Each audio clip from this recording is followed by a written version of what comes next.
Halo, Assalamualaikum warahmatullahi wabarakatuh. Om Swastiastu, Namo Buddhaya, salam kebajikan bagi kita semua.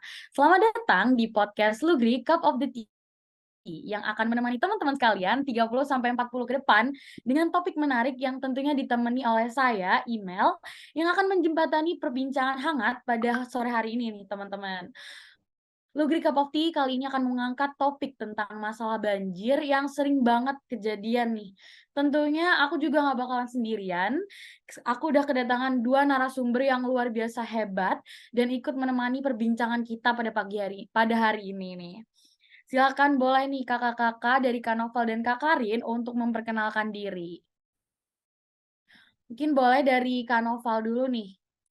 Oke, halo semuanya. Mungkin perkenalin, nama aku Muhammad Novel Azari, mahasiswa Kehutanan Fakultas Pertanian UB Universitas Brawijaya. Sekarang menjabat jadi Menteri Lingkungan Hidup di Eksekutif Mahasiswa Universitas Brawijaya tahun 2023. Oke, baik. Makasih banyak Kak Novel atas perkenalannya. Mungkin boleh nih Kak Karin kenalan dulu. Oke, terima kasih Kak Email atas kesempatannya. Halo semuanya, perkenalkan nama aku Karinda Natali Theophilus, biasa dipanggil Karin. Aku dari Prodi Pendidikan Guru Sekolah Dasar, mahasiswa UPI Kampus Purwakarta, dan di BEM UPI Purwakarta aku diamanahi sebagai wakil ketua. Oke, makasih banyak Kak Karin atas perkenalannya. Oke, langsung aja nih teman-teman. Sebagai pengantar atau pengenalan, yuk kita pahami dulu situasi banjir di Kota Malang dan Purwakarta nih kayak apa. Jadi dua kota ini nih sering banget nih ngalamin banjir yang bisa ngerusak infrastruktur, mengancam keselamatan penduduk, dan mengganggu kehidupan sehari-hari.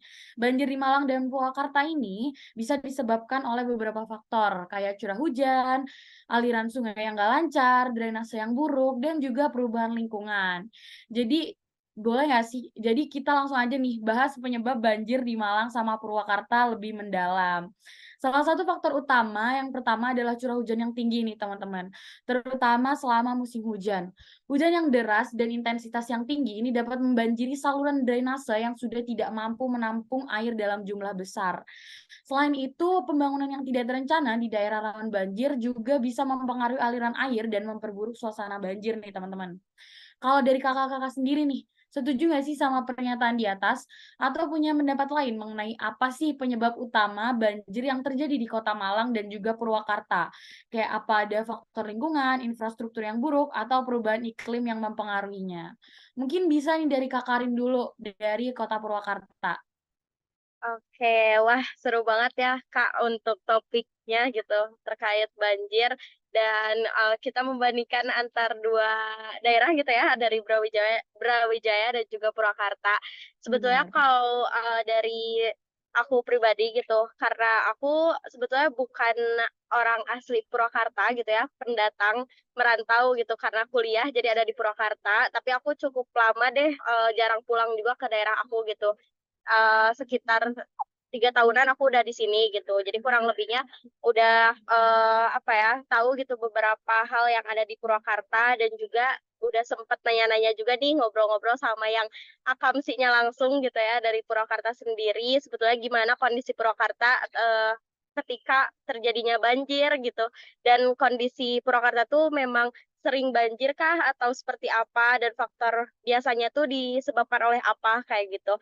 Nah, kalau di Purwakarta sendiri, sebetulnya kalau untuk banjir itu di Purwakarta udah lama banget ya dari tahun 2011 sampai 2013. Nah, tahun-tahun itu yang memang Purwakarta tuh sering banjir gitu. Tapi kalau dilihat kondisi saat ini, Purwakarta memang bisa dibilang sudah aman gitu dari banjir gitu. Dan terakhir pun di tahun kemarin yang memang di awal tahun di akhir tahun kemarin dan awal tahun ini gitu yang terakhir banjir di Purwakarta yang memang besar gitu ya. Kalau misalkan banjir-banjir yang hanya 1 atau 2 jam langsung surut dan itu pun nggak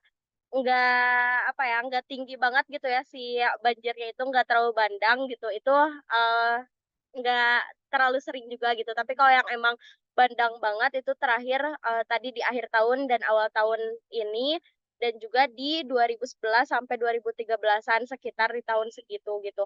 Dan untuk faktornya sendiri kalau di Purwakarta itu tadi sempat disinggung juga terkait saluran drainase gitu dari, pengaliran airnya lancar atau tidaknya gitu. Nah, memang dari hal itu yang menjadi utama gitu, faktor utama, karena kalau curah hujan yang tinggi, belum tentu kan saluran drainasenya tuh dapat menampung curah hujan tersebut gitu ya, dan akhirnya, terjadilah banjir seperti itu. Dan untuk itu pun dari Purwakarta, kan memang ada, sungai-sungai juga ya yang memang nyambung antara itu tuh anak sungai dari Sungai Citarum kayak gitu yang ada di Purwakarta. Nah, itu kalau misalkan dari Citarum itu meluap gitu ya, akan mempengaruhi juga gitu, ke daerah Purwakarta untuk, terjadinya banjir seperti itu. Nah, kalau misalkan, akhir-akhir ini sebetulnya dapat dikatakan udah nggak relate lagi gitu ya kalau banjir di kondisi saat ini, karena kondisi saat ini Purwakarta sama sekali belum ter belum turun lagi hujan gitu, Kak. Jadi bener-bener, terakhir kapan gitu ya hujan dan itu pun cuman beberapa menit aja. Nah, sekarang Purwakarta tuh bisa dibilang kota yang panas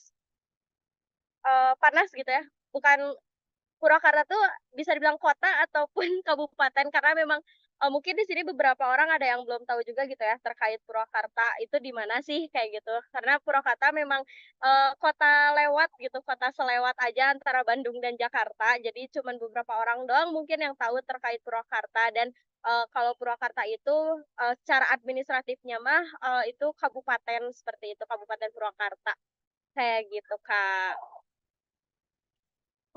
Keren banget nih Kak Karin. Aku jadi dapet insight baru soal kota Purwakarta dan permasalahannya yang emang udah agak menurun ya akhir-akhir ini. Oke. Kalau dari Kak Novel nih, boleh banget kasih pendapat nih Kak mengenai penyebab utama banjir di Malang tuh apa sih Kak? Oke, mungkin suara aku kedengaran ya di sini Kedengeran jelaskan. Kak. Oke, Hmm. eh, mungkin penyebab kalau tadi kan disebutkan beberapa penyebab banjir berawal dari drainase, curah hujan yang tinggi, maupun kadang drainasenya sudah dibuat luas, ada tumpukan sampah dalam. Nah, umumnya kalau kulihat dari apa ya, banjir di Kota Malang itu gini, ada dua tipe yang kulihat dari sungai yang meluap atau genangan air yang bandang gitu, yang banyak gitu. Dan aku juga menjelaskan sedikit menyinggung tadi Kak Rika Rinda ya. Itu aku juga sebenarnya bukan asli Malang, tapi aku asli Bogor. Tapi udah lama juga di Malang karena udah semester 7. Jadi beberapa titik di Malang itu terakhir bulan Juli, kalau nggak salah bulan Juli itu sempat meluapnya air sungai gitu, karena jelas intensitas curah hujan yang tinggi. Tapi kalau meluapnya air itu berarti kita lihat dari penyebabnya dari hulu dulu. Nah, rata-rata Malang ini kota yang di bawah cekungan dua apit pegunungan, ada Gunung Arjuno ya kan, dan pegunungan sekitarnya. Itu jadinya seperti macam lembah gitu ya Kota Malang ini. Makanya kadang juga dingin, kadang berkabut, kadang-kadang. Nah, itu jadinya di mana yang terjadinya hujan misalkan di Kota Batu hujan, itu airnya bakal datang ke Kota Malang lalu diteruskan nanti ke daerah rendah lainnya gitu.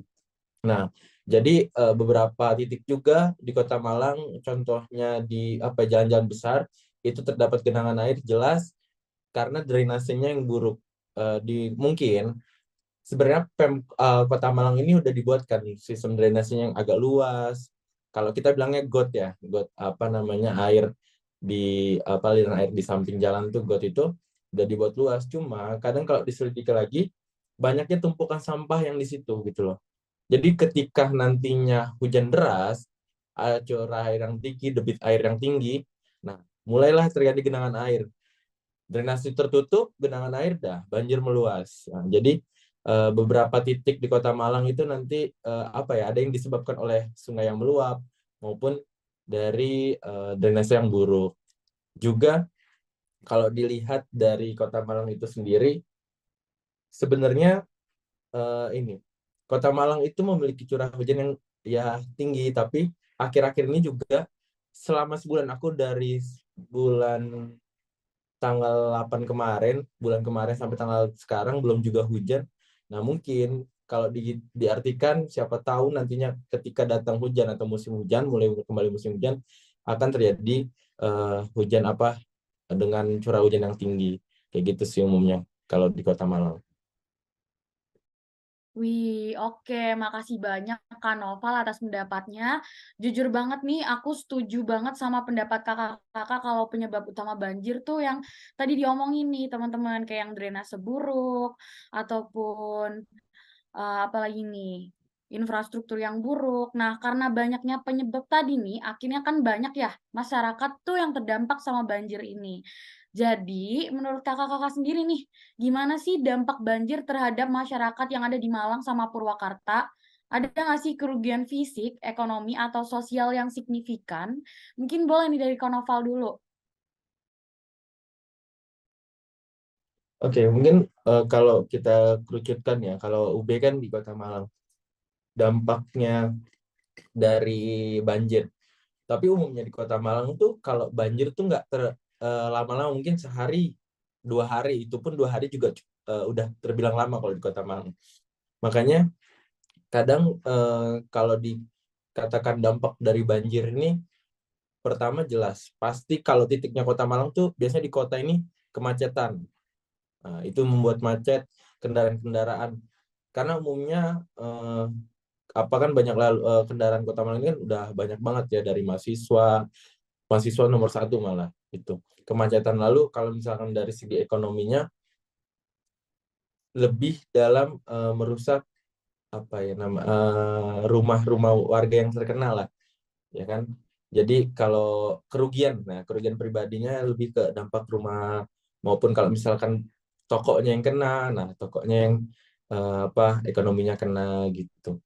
Lebih umumnya situ kalau Kota Malang. Kalau misalkan hal-hal yang berdampak besar pun belum ada, yang kalau misalkan dilihat dari Jakarta ya, umumnya Jakarta belum belum separah itu. Makanya kalau kita dengar desas-desus ini, DPRD Kota Malang, Pemkot Kota Malang ini lagi ngedesak itu juga, menjelangkan kita nanti akan menjelang musim hujan, lagi buruk apa yang menuntaskan lah permasalahan banjir ini gitu, sebelum nantinya akan berdampak lebih besar.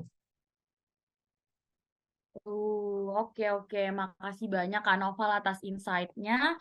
Boleh banget nih Kak Karin, buat jawab gimana sih dampak banjir terhadap masyarakat Purwakarta sendiri nih Kak Karin? Ya betul banget ya, setuju sama Kak Noval gitu. Kalau misalkan sama halnya seperti di Malang juga gitu ya, Purwakarta pun tidak separah yang terjadi di Jakarta gitu ya. Banjir-banjir yang memang besar banget dan terdampak banget gitu ya masyarakat di sana gitu. Nah, kalau di Purwakarta sendiri yang terakhir banjir besar itu eh dampaknya ke objek wisata juga gitu. Karena di Purwakarta kan ada beberapa objek wisata juga ya. Nah, di sana objek wisata tersebut terkena banjir dan akhirnya infrastruktur yang ada di objek objek wisata tersebut jadi ikut hancur juga gitu. Karena saking derasnya air hujan dan juga meluapnya air gitu ya. Jadi kena deh objek wisata tersebut, dan bahkan waktu banjir yang kena objek wisata tersebut itu tuh airnya tercampur lumpur juga kayak gitu. Jadi memang itu sih pengaruh dari banjir seperti itu. Dan kalau misalkan hal umum lainnya, sama tadi seperti dari sisi ekonominya, mungkin ada beberapa masyarakat yang jadi terhambat gitu ya, karena banjir harus merapikan yang memang kalau misalkan rumah-rumahnya tidak terlalu parah rusak gitu ya, pasti harus benahi gitu sih barang-barangnya yang mungkin terbawa hanyut atau seperti apa kayak gitu kan, harus dibenahi sehingga mereka tidak bisa bekerja gitu kan. Dan kemacetan pun sama gitu, ada anak-anak yang mungkin terhambat untuk pergi ke sekolah kayak gitu, selain orang-orang yang memang bekerja juga, seperti itu. Oke Kak Karin, makasih banyak atas pendapatnya. Aku jadi turut bersimpati nih teman-teman sama masyarakat yang terdampak. Jadi emang mostly dampaknya itu ke ekonomi ya. Nah, aku juga punya pendapat sendiri nih guys buat nambahin kakak-kakak yang keren ini. Banjir di Malang sama Purwakarta sendiri nih punya dampak yang signifikan buat masyarakat.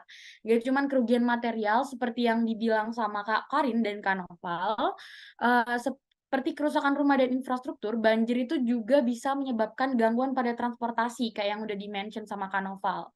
Listrik, pasokan air bersih itu juga disebabkan oleh banjir, guys. Banyak juga orang yang terpaksa mengungsi dan kehilangan sumber penghidupan mereka. Selain itu, banjir juga meningkatkan resiko penyakit, terutama yang berhubungan dengan air seperti demam berdarah dan juga infeksi saluran pernapasan. Nah, tadi kita kan udah bahas nih Kak, soal dampak-dampaknya buat manusia. Tapi seperti yang kita tahu, ada pepatah mengatakan nih, sedia payung sebelum hujan. Kalau di Palang Merah sendiri, kita menyebutnya mitigasi atau upaya penanggulangan nih Kak. Jadi aku mau tanya-tanya lagi nih ke kakak-kakak yang keren. Gimana sih peran masyarakat dalam menghadapi banjir di Malang dan juga Purwakarta? Apakah ada upaya partisipatif nih dalam mitigasi resiko banjir, seperti kampanye kesadaran atau rencana tanggap darurat? Kalau dari Kak Karin nih, peran masyarakat Purwakarta dalam menghadapi banjir di tahun-tahun yang sering banjir itu tadi itu apa aja sih Kak? Oke. Nah, untuk peran masyarakat gitu ya, termasuk mungkin kita juga sebagai mahasiswa gitu ya, turut serta untuk berperan di sana gitu. Kalau misalkan ada bencana-bencana yang terjadi di lingkungan kita. Nah, kalau dari Purwakarta sendiri untuk partisipasi dari masyarakat dalam menanggulangi bencana banjir khususnya, kalau di tahun yang memang lama banget tadi ya, di sekitar 2011, 2013, dari masyarakat, ada yang memang, mereka menyiapkan sarana prasarana khusus ketika banjir gitu, ada perahu karet seperti itu. Jadi masyarakatnya membuat perahu karet, di tahunan, tadi ya 2011, 2013 mereka membuat perahu karet untuk nanti kalau misalkan terjadinya banjir seperti itu. Dan kalau untuk di, tahun-tahun terbaru gitu, untuk masyarakatnya, khususnya ke mahasiswanya gitu ya, dari mahasiswa sendiri mencoba untuk memberikan sosialisasi mungkin ya kepada masyarakat bagaimana caranya agar, dapat menjaga lingkungan. Tadi sempat disinggung juga oleh Kak Noval gitu ya, selain dari drainase yang buruk, ada juga pengaruh dari sampah gitu ya. Nah, termasuk kan aku di sini pendidikan guru sekolah dasar juga gitu. Nah, dari aku pun, mencoba untuk, mengarahkan kepada anak-anak sejak dini gitu ya, menjaga lingkungan seperti apa, menjaga agar bisa membuang sampah kepada tempatnya kayak gitu dan bahkan untuk, apa ya, reduce, reuse, recycle sampah bagaimana caranya seperti itu. Diajarkan sejak dini juga gitu agar mereka udah terbiasa nih untuk nanti ketika, terjun di masyarakat menjaga lingkungannya juga. Nah, selain itu pun aku pernah dapat berita juga sih dari, beberapa artikel dan juga nanya gitu ya ke teman-teman yang di Purwakarta. Jadi waktu itu tuh sempat, terjadinya banjir karena faktornya ada alih fungsi hutan juga kayak gitu. Nah, untuk masyarakat sendiri dan kalau dari masyarakat setempat gitu ya, dari aku kurang tahu cara untuk menanggapi hal tersebut seperti apa gitu. Nah, kalau dari mahasiswa mencoba untuk ketika kan ada program pengabdian seperti itu ya dari mahasiswa. Nah, ketika mahasiswa terjun ke desa-desa untuk melakukan pengabdian, selain tadi mencoba untuk mensosialisasikan bagaimana cara menjaga lingkungan dengan, tidak membuang sampah sembarangan dan pengelolaan sampah yang baik itu seperti apa, kami pun mencoba untuk, melakukan penanaman pohon seperti itu, baik itu di yang tadi desa yang kami kunjungi dan untuk di tahun ini kami mencoba untuk, menanam pohon di kampus kami sendiri kayak gitu. Itu tuh masuk ke tugas, mahasiswa baru tahun ini kayak gitu. Menanam 1.000 titik penanaman pohon gitu di UPI, termasuk UPI Purwakarta juga, kayak gitu. Nah, itu mungkin cara-cara gitu ya untuk menanggulangi, terjadinya banjir seperti itu khususnya. Kalau untuk itu dari masyarakat kan ya, masih dari masyarakat kayak gitu sih, Kak. Kasih Jujur keren banget ya tadi ternyata penyuluhan tuh udah dilakuin nih teman-teman di Purwakarta sendiri dan juga yang tentang penanaman nih, tugas penanaman buat maba, jujur itu keren banget. Kalau dari Kak sendiri gimana sih Kak peran masyarakat dalam menghadapi banjir di Malang? Oke, makasih kesempatan lagi. Mungkin aku juga ini nih, kalau aku jelaskan mungkin udah diambil Karinda duluan semua ya. Buat menjelaskan soal perannya masyarakat terhadap mengurangi resiko banjir itu kan. Jadi kan juga ada namanya buat ilmu mengurangi dampak bencana gitu kan, dampak bencana. Nah, kalau dilihat itu peran masyarakat itu ya dapat salah satunya berambil dalih itu untuk pertama yang aku sebenarnya gini, kalau kita bahas terkait dengan jangan buang sampah sembarangan gini, kayak hal yang benar ya udah gitu selalu yang dikencangkan itu banjir pasti sampah ya kan, banjir selalu sampah gitu. Nah kadang juga masyarakat ini kalau dilihat pun kadang beberapa kalau kita dapat bukan hanya di Malang maupun di sekitar Malang, jauh di seluruh mungkin seluruh Indonesia masyarakat masih melakukan pembuangan sampah di daerah aliran sungai ya kan, selalu terjadi itu. Lalu kalau tadi disinggung soal degradasi lahan atau alih fungsi lahan khususnya lahan hijau mungkin umum di hutan, contoh kita ambil kayak Malang kehujanan karena curah hujan atau kiriman air gitu kan, debit air yang tinggi dari Kota Batu.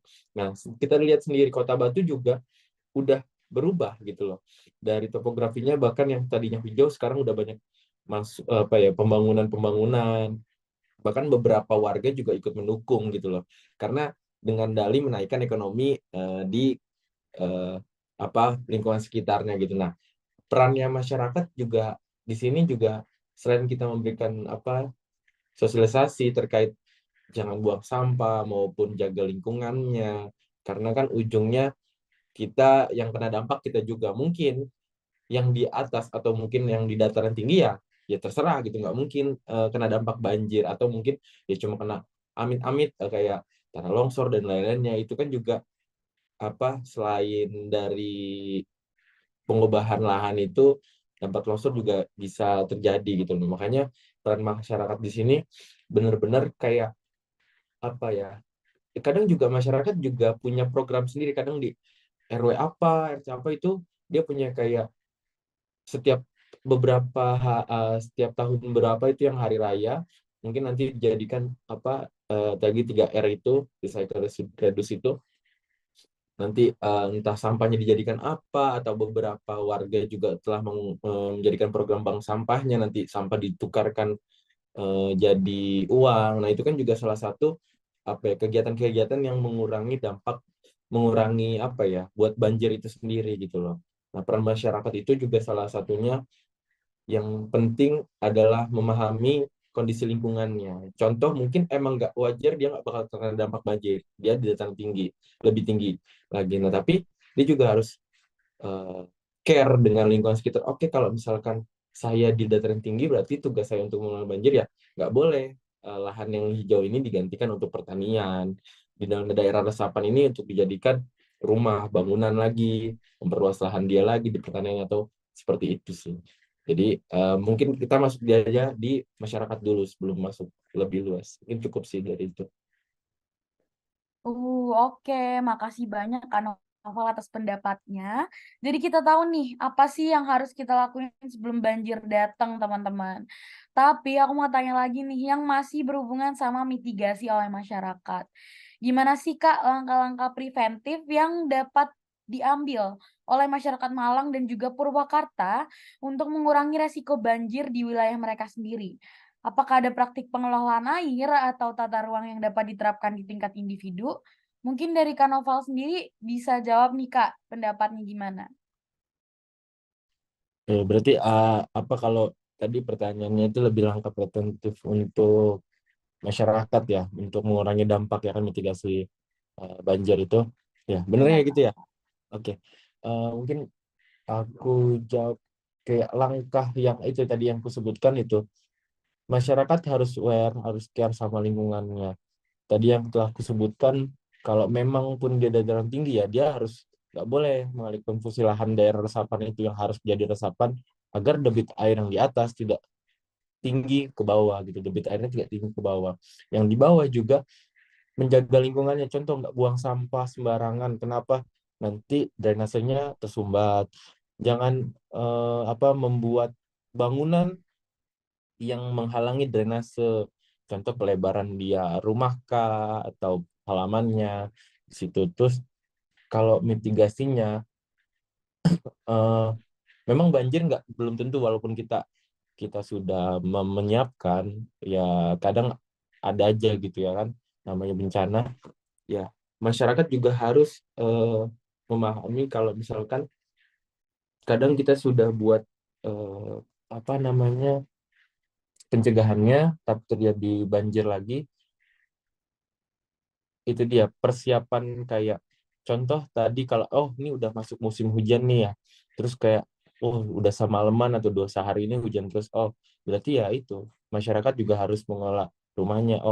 Kayaknya bakal jadi banjir. Apalagi kan warga-warga sekitar tuh yang udah kayak langganan banjir udah tahu nih, harus ngapain, harus buru-buru entah buat sekat atau apa, terus lalu mengecek kayak daerah aliran sungai tuh bener nggak, takutnya meluap atau enggak. Mungkin gitu sih kalau menurutku.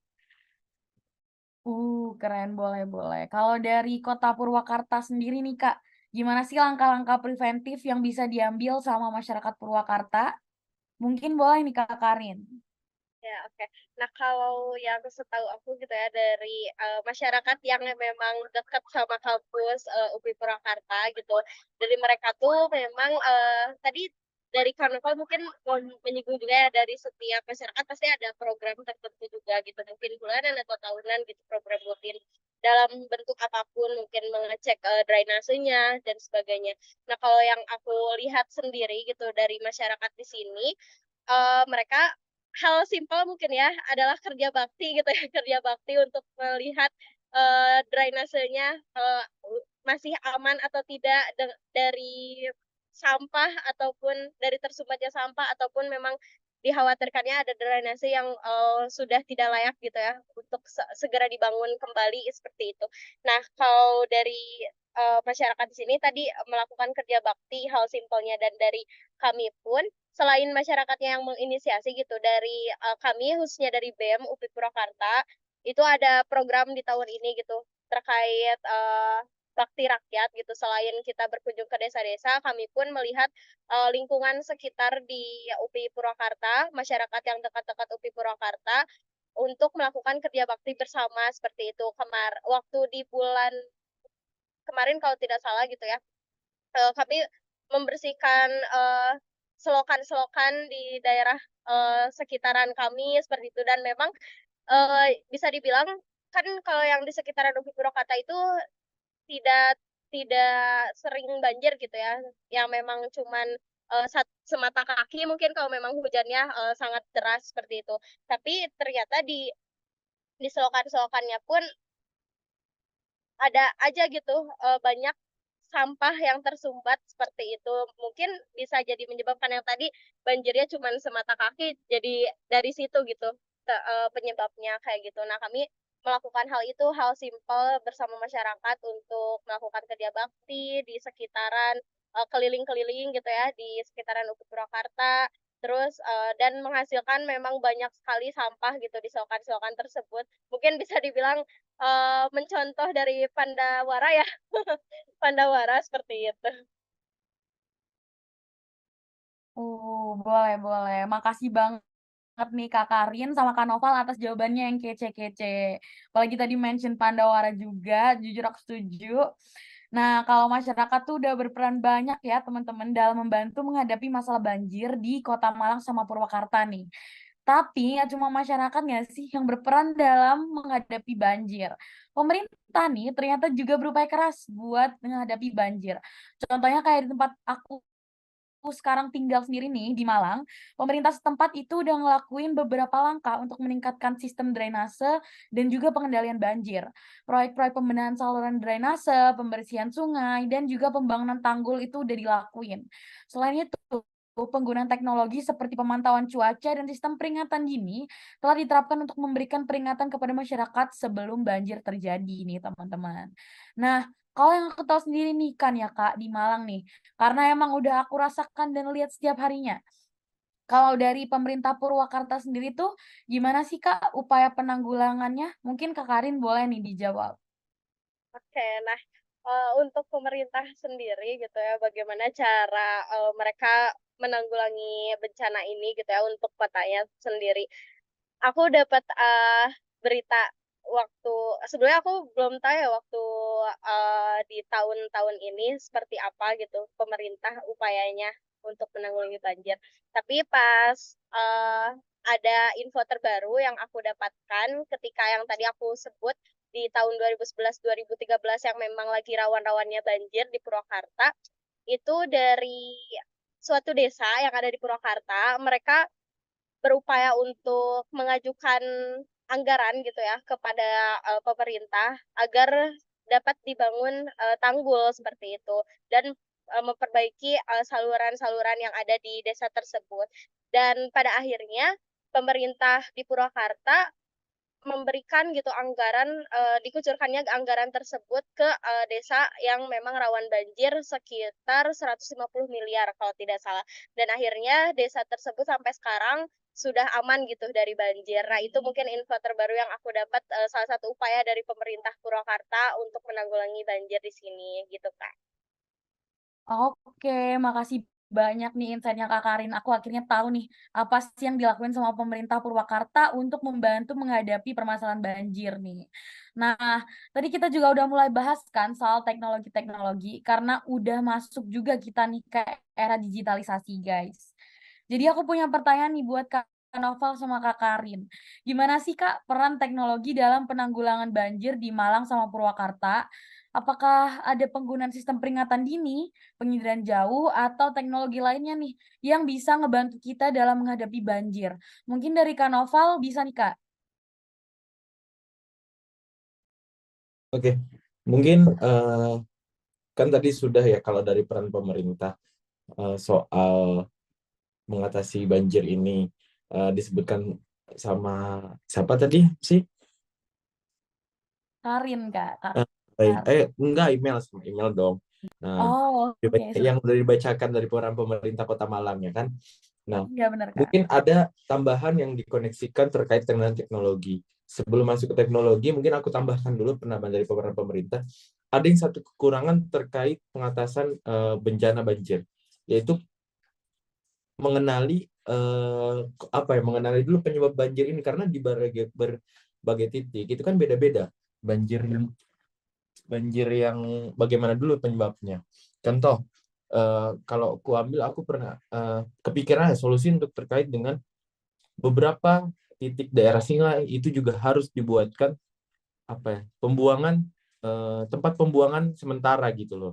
Bukannya untuk menumpuk sampah di situ, tapi untuk mengurangi bagaimana masyarakat ini tidak membuang sampah langsung ke sungai gitu. Jadi dibuatkan TPS dulu di situ tempat pembuangan sementara gitu. Jadi karena juga ada beberapa titik pemukiman yang emang benar nggak ada tempat pengumpulan sampah sementaranya gitu loh. Jadi ya otomatis sampah bakal dibuang ke sungai, masyarakat akan begitu pikirnya. Terus kalau terkait dengan teknologi, boleh kita ciptakan teknologi yang bagus-bagus, cuma terkadang nggak sampai dalam penyuluhan atau sosialisasinya kepada masyarakat. Contoh mungkin kalau ada di luar negeri kan ada yang pakai barrier tuh ya, kalau misalkan meluap airnya pakai barrier dan lain-lainnya.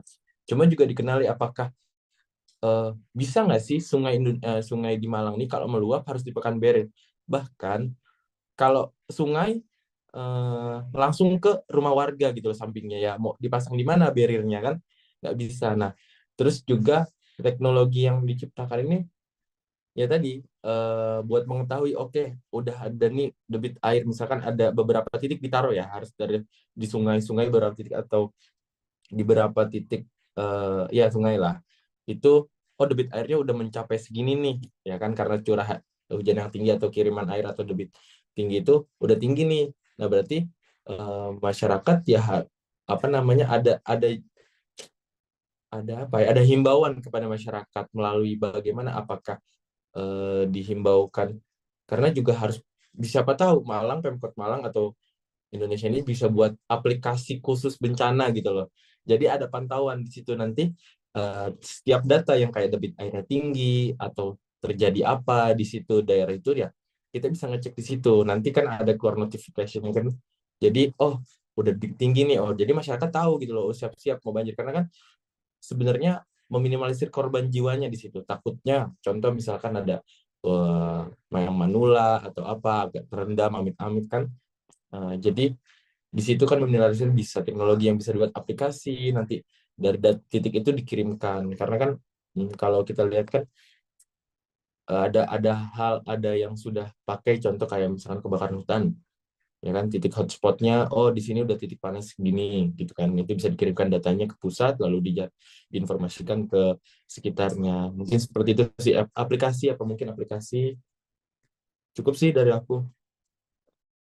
Oke, makasih banyak Kak Novel atas insight-nya. Nah, itu tuh tadi dari Kota Malang nih Kak. Kalau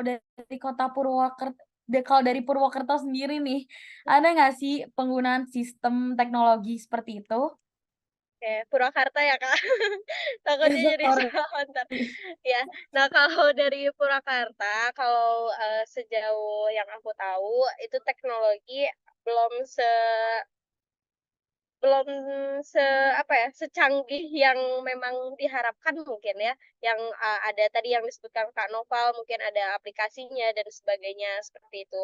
Kalau dari Purwakarta aduh ya aku jadi ikut keceletot gitu dari Purwakarta itu masih memanfaatkan ini saja sih kalau dari teknologi informasi digitalnya saja gitu memanfaatkan informasi-informasi yang ada di website-nya pemerintah atau di internet terkait Purwakarta kayak gitu di sosial media seperti itu belum teknologi secara produk untuk peringatan dini seperti itu dan kalau bukan secara teknologinya gitu ya dari Purwakarta lebih ke ini sih dari pemerintahnya melihat apa ya mengevaluasi tata ruang di Purwakarta dan juga melihat lahan-lahan resapan air di Purwakarta itu ada berapa banyak sih kayak gitu dan mengevaluasi hal-hal tersebut gitu yang memang di uh, memang daerah-daerah itu berada di sepanjang daerah aliran sungai kayak gitu.